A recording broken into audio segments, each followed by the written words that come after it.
Welcome back to the Football Terrace. Hit your like buttons and make sure you're sharing big transfer news this morning covering Man United, Arsenal, but starting with Manchester City and news that I know is going to devastate United, Liverpool, Arsenal, Chelsea fans all around the country and European supporters of the game as well, because City mean business. Big business indeed. A huge report last night from David Ornstein that Manchester City have contacted AC Milan and expressed an interest in signing Reijnders. Talks are at the early stages as of right now. No formal offer has been made yet, but we know what that means. It means they're making informal bids. They're working out what the price would be.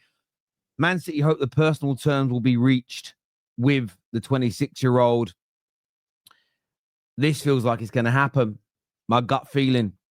And as I already said, Manchester City mean business. They're a serious outfit. By their standards, they have had a awful, a terrible, a ridiculously poor season. I don't think there is a single football fan out there. I don't think there's a single City fan that could deny that. But the links to this player, as you can see, AC Milan did not have a particularly good European campaign, but Reijnders himself was a standout player. Excellent in the Dutch side. And this is a man who, you've got to remember as well, they're also looking at Wirtz. The fact they're looking at Wirtz as well is something that I think should send a few shivers through your bones, if that makes sense.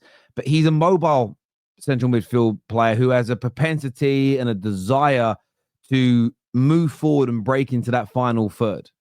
Loves to be in the opponent's box, loves to be causing havoc, whether it's making attempts, scoring goals, create a little bit of creativity in there as well. His press as well is something that is very, very impressive.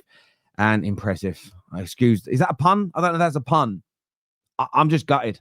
I'm genuinely gutted that City look like they're going to get him along with Wirtz. £200 million spent in January. Two of the best available midfield players in the world. It looks like they're going to purchase. And I'm gutted. I'm genuinely gutted. If you want to learn more about him, some of you already know, some of you watch him, some of you are clued up. But go and read some of the scouting reports. I was reading one yesterday that was produced by TFA in November 2024. So there's no Premier League bias, but he's been one of the, their opening line claims this. And it says, Reijnders has been one of the most remarkable and impactful midfielders at Milan and in Serie A overall this season. He has added a lot of value to Milan's performances since his arrival, following his excellent performances, most notably at the start of the campaign against Real Madrid, Inter, and Fiorentina and others. Reijnders has attracted interest from top European clubs such as City, Tottenham, and others. So City have had a long-standing interest, but everything they write about him was true. He's had a fantastic season. There's a reason that City fans are excited. But look, give me your thoughts, give me your opinions on this story that has dropped, because for me, I can't lie to you, I'm gutted. But if I'm going to be non-biased for a moment, which is what I try to be, that would be a fantastic piece of business. There's no doubt about that whatsoever. Hugely brilliant piece of business for Manchester City Football Club, along with Wirtz. Devastating. Hit the like and the share button. Give us your thoughts on that. Up next, let's have a little talk about Viktor Gyökeres. Now, Gyokeres has been linked to Arsenal for a long time now. They are seen as the front runners. And according now to the Portuguese publication Correio da Manha, who, by all accounts, and I've just done a bit of research into them, are the leading newspaper in Portugal. They claim that Arsenal have made their first official offer for the player at 75 million euros. So slightly different from the claims 2 days ago of 80 million. And this is typically what happens at this stage.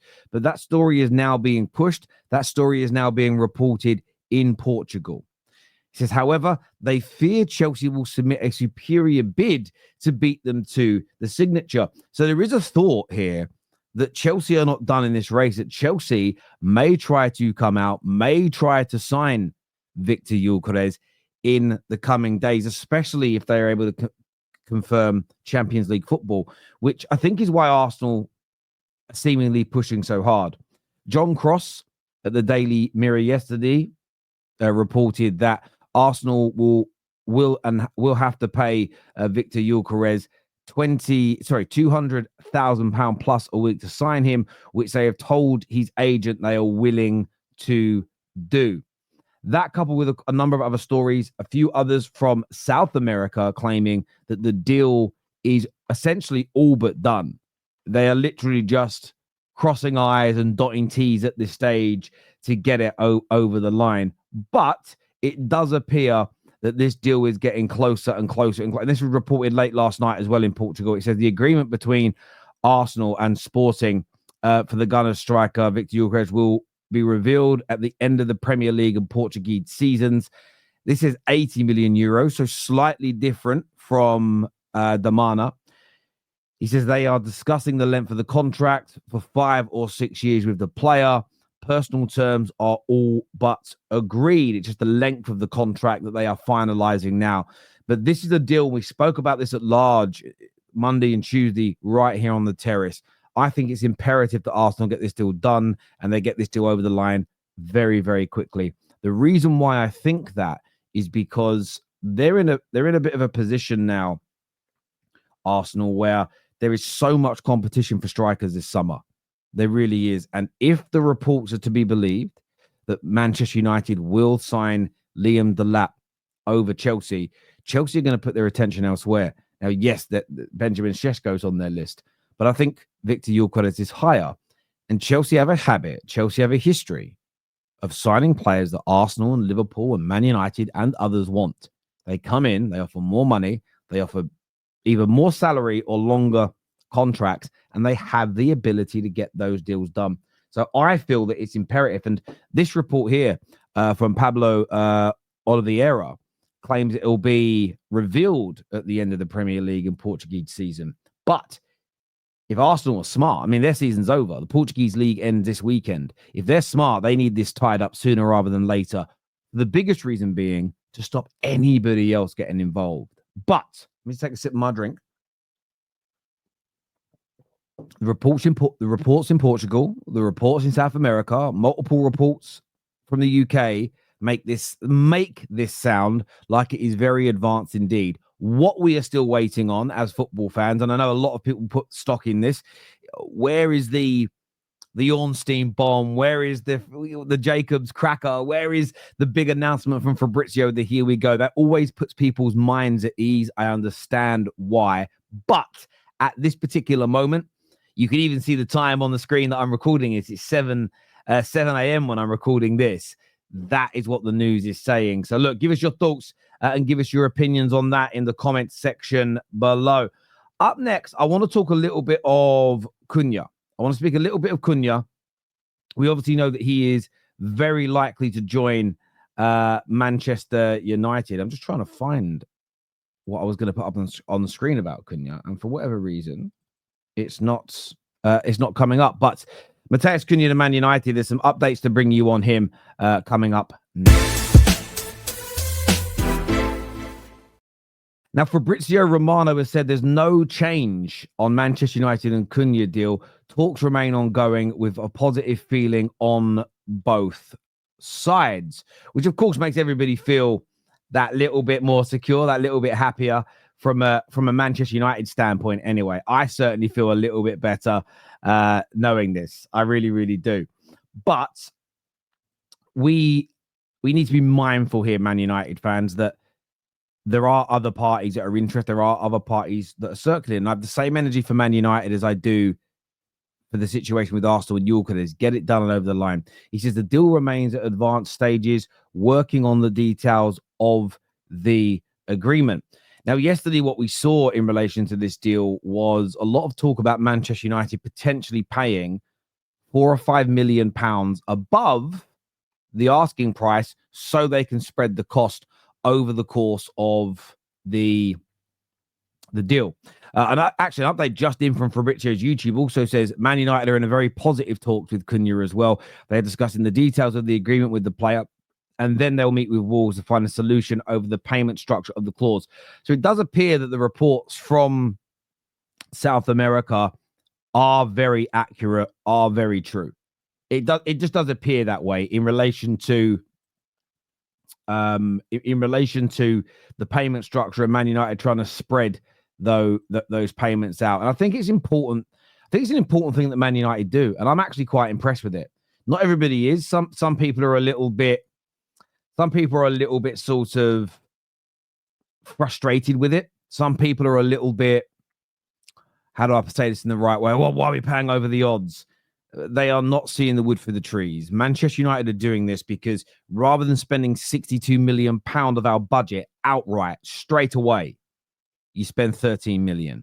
What Man United really need to do for Ruben Amorim, they've said they're going to back him seriously this summer. The Muppeteers have said that will happen. Let's see if that's true, okay? I remain skeptical.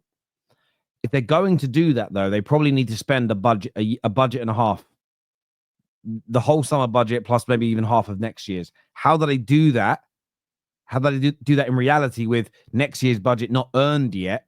Is you have to spread the cost of those transfers. So if there's 2 or 3 players you can buy for buyout clauses, this 40 million buyout clause.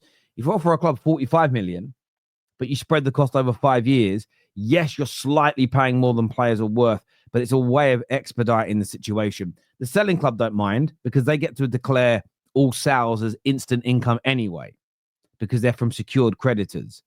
So there's no problem surrounding that. So I think it's very smart business. I'm very excited about this deal. As you can see on the screen, 17 goals and 6 assists this season.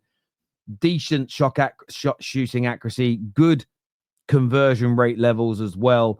But it's the, not quite intangibles, but it's the athleticism of Matheus Cunha that I'm also excited about Manchester United having. It's different to what we already have. It's a massive improvement in that front line. He's got the experience as well. He's a great age. And if we just change this for a second and just look at his Premier League performances this year, as you can now see, he's 15 goals and 6 assists in that Wolverhampton Wanderers team. Excellent. Absolutely excellent indeed. But as ever, look, I want your thoughts. I want your opinions on Matheus Cunha, Reijnders, and of course the situation with Viktor Gyökeres. More updates later to come. We're out on the road today, so we're not going to be in the studio. You're going to see us out and about. Maybe a bit of old school football terrace reporting as well, as we've got a few bits. You'll see where we are later. It's going to be obvious where we are, so keep your eyes peeled. But until next time, everybody, take care. Goodbye. God bless, and I'll see you all again soon.